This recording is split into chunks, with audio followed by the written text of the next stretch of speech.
Sure, give me it.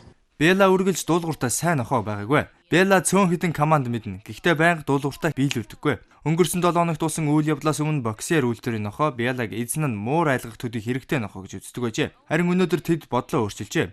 Өнгөрсөн пүрэв гарагт нохоон эзэн Жозеф Томас гэрээхийн ард талын цэцэрлэгт 4 настай Жейда охиноос савлуур дээр тоглож байжээ.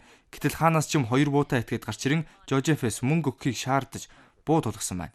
Харин байдал биш усныг мэдсэн Белла болон хөршийн нохоо буутай этгээд өдрөө хамаг хурдаараа давхиж очин дайрчээ. Нохоон дуруулахаас айсан буутай этгээдүүд дороо зүгтсэн. Гэхдээ Белла руу хэд хэдэн удаа буудаад зүгтжээ. Бууны сум байшингийн хан жижиг усан санд тусан өөр нэг сум савлуур дээр тоглож байсан 4 настай Жейдагаас хэдэн сантиметрийн зайтай өнгөрсөн байна. Азар хинч оногтойг байна.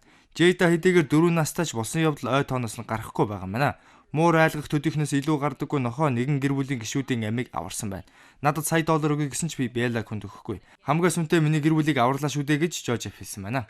Your family's life. Well, I never get rid of Bella. Never. She saved our life. If somebody offered me $1 million for it right now, I want to take it.